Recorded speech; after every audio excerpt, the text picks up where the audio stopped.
O ito ang makikita natin habang tayo nagpapatuloy. Ito nga ba isang napakalaking sign na malapit na tayo sa pagdating ng Panginoong Hesukristo. Gusto ko lang i-breakdown sa ito kapatid na habang nangyari ang mga bagay na ito nga ba ay katuparan doon sa mga biblical prophecy na pag-aaralan natin. I pray na lalo kang kilusin ng banal na Espiritu habang pinag-aaralan ang kanyang mga salita. Number 1, the conflict of Israel and Iran. Taong 2025, ang palitan ng pagmisal ay naging isang alarma sa buong mundo sa dalawang bansang ito. Naging isang palaisipan sa mga eschatology ang pangyayari dahil sa pakikipaglaban sa Israel. At ang mga nakikipaglaban sa Israel ay nakikipagpanig sa ibang mas malalakas pang bansa. Hindi na po bago ito na sa bawat taon ito ang laman ng news. Ito ay nakaprophesy sa Daniel chapter 12 verse 1 kung saan isinaad dito sa huling kaganapan ng mundo ito ang itsura ng Israel. At kung naghahanap tayo ng mga sign, isang epicenter ang Israel sa mga nangyayari sa huling panahon. Dahil merong tribulation period na kasaad sa propesiya ng Biblia. Ito ang sinasabi ng Book of Daniel. Sa panahong iyon, darating si Mikael, ang makapangyarihang pinuno, na nagtatanggol sa iyong mga kababayan. Magiging mahirap ang kalagayan sa mga panahong iyon. At ang matinding kahirapang ito ay hindi pa nangyari mula nung naging bansa ang Israel. Pero ililigtas sa paghihirap ang iyong mga kababayan na ang mga pangalan ay nakasulat sa aklat. Malinaw sa binasa po natin, bago po matapos ang tribulation period, mag-i-stand ng Israel. Dahil merong nagtatanggol. Ito si Archangel Michael. At ito ay isang pangako ng Panginoon sa bayang pinili ng Diyos. Para ipakita kung ano ang gagawin ng Panginoon hanggang sa huling panahon. Ito ang pakikipagtipan niya. Hindi natin alam kung tayo ay nabubuhay sa tribulation period na o tayo ay ihahanda pa lang dito. Pero isa yung tiyak, darating ang Panginoon sa period before end times. Habang napapakinggan po natin ang mga bali-balitang ito at napapanood sa mga social media, nagiging mas vigilant ang mga tao dahil tayo nasa huling yugto na. Mas napapalakas ng mga balita at social media ang mga bagay na ito dahil dalawa ang binibigay nito. Una, takot kung hindi mo alam ang mga bagay na mangyayari sa huling panahon. Pangalawa, ito po ay katuparan sa mga propesiya sapagkat nabubuhay tayo sa huling yugto. Bawat pagkakampi-kampi ng malalakas na bansa at mahihina upang pabagsakin ang gusto nilang pabagsakin na bansa dito sa buong mundo, ito ay simula pa lang. Matthew 24, makakarinig kayo ng mga digmaang malapit sa inyo at mababalitaan nyo na may mga digmaan din na malayo. Ngunit huwag kayo matakot, kinakailangang mangyari mga ito, ngunit hindi pa ito ang katapusan. Magdidigmaan ang mga bansa at ang mga kaharian. Magkakaroon ng tagutom at paglindol sa iba't ibang lugar na lahat ng ito'y pasimula pa lamang ng mga paghihirap na darating. To be specific, hindi pa tayo nabubuhay sa tribulation period. Maaaring inihahanda ang mga bagay po na ito dahil yung mga digmaan naririnig natin at babalitaan natin, rumors of war, ito ay pasimula pa lang para sa inihahandang Great Tribulation period. Isang sign ito na tayo ay pwedeng mas malapit na doon sa tribulation. Number 2, the rise of wickedness. Yung malawakan na pagiging masama ng mga tao. Nagiging makasarili, sakim, mukhang pera, at hindi makatao at makadiyos ang ginagawa ng bawat tao o leader na lihis ang kanilang mga agenda sa Panginoon. Lalo na ang mga political leader, ang mga famous, mga mayayamang tao. Ito ay isang matinding panlalamig sa pananampalataya. Kamumuhian nila yung salita ng Diyos. Itatakpil nila kahit yung mga kapwa mananampalataya. I-scroll at isaswipe nila kung mapapakinggan nila ang salita ng Diyos kahit sa social media. Hindi na ito bago. Kung sa tingin natin mas nagiging mahirap ang pangangaral ng salita ng Diyos, ibig sabihin, katuparan lang yan dito sa propesiyang ito. Matthew chapter 24 verse 12, lalaganap ang kasamaan at dahil dito manlalamig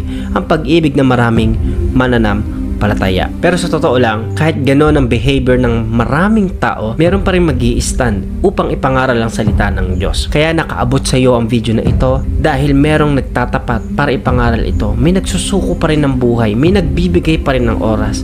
Salamat sa iyo kapatid dahil nakaabot sa iyo to at pinakinggan mo hanggang sa kalahati ng video ang pangangaral na ito. Dahil ayaw at aminin natin, tayo po ay nabubuhay sa propesiyang ito. Pero mananatiling tapat hanggang sa wakas ay siyang maliligtas. Hindi dahil sa ginawa mo ang mga mabubuting bagay. Dahil walang naging kaligtasan na maibibigay ang gawa ng mabuti. Tanging sa Panginoon lang. Pero yung ginagawa mo na pag-share ng Word of God, pag-i-encourage sa ibang tao, isang mabuting bagay para mailigtas ang isang kaluluwang makapanumbalik sa Panginoon. Bagamat merong wickedness, merong panlalamig, great apostasy, pero ang mananatili hanggang wakas ay yung gospel pa rin ng Panginoong Kristo. Matthew 24 verse 13, ngunit ang mananatiling tapat hanggang sa wakas ay maliligtas. Ipapangaral sa buong mundo ang magandang balita tungkol sa paghahari ng Diyos upang malaman ito ng lahat ng tao at saka darating ang katapusan. Malinaw po dito kahit anong gawin ng kaaway, hindi po siya mananalo dahil ang dulo po nito ay ang gospel. Pero dadayain pa rin niya ang napakaraming tao.